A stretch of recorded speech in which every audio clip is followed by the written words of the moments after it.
जंग का मैदान बना हुआ है। ईरान और इजरायल में बीते दिनों युद्ध जैसे हालात बन गए थे। दोनों देशों ने एक दूसरे पर कई हमले में एक बार साजन की आंखों में और हमास के बीच जारी जंग की आग और भड़क गई।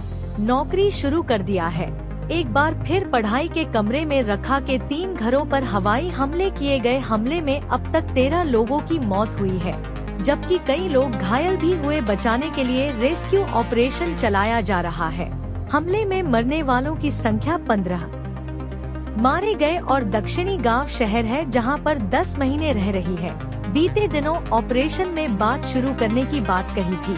फिर राय का मानना है कि रब्बा गाजा में हमास का आखिरी ठिकाना है। ऐसे में इजरायल की तैयारी कर रहा है, पर हवाई हमला ऐसे वक्त में हुआ है जब इनसे कुछ घंटे पहले ही की संभावनाओं के समाज के बीच 7 अक्टूबर 2000 को कब शुरू हुई थी, जब हमारी बनाई थी उसके खिलाफ।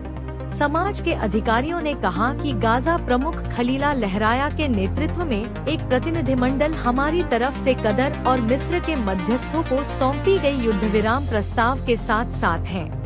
उनकी प्रतिक्रिया भाई की तरफ से हमले में तेजी लाने की धमकी के बाद अमेरिकी समझौता करने की अपनी कोशिशों पर युद्ध विराम प्रस्ताव पर चर्चा की जा रही है, जबकि अक्टूबर 2009 में भारत इन दिनों जंग का मैदान बना हुआ है। ईरान और इराक में बीते दिनों जैसे हालात बन गए थे।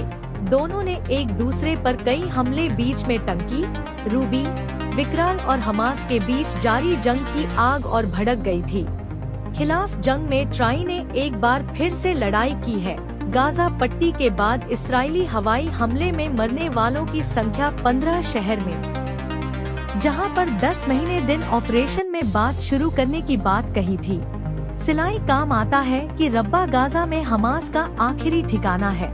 ऐसे में इस्राएल समाज की तैयारी कर रहा है। क्या फायदा हुआ है जब इनसे कुछ घंटे पहले ही मैं शर्मा जी के साथ युद्ध विराम समझौते की संभावनाओं पर चर्चा करने के लिए समाज के नेताओं के साथ बैठक की। नमाज के बीच 7 अक्टूबर 2023 को कब शुरू हुई थी?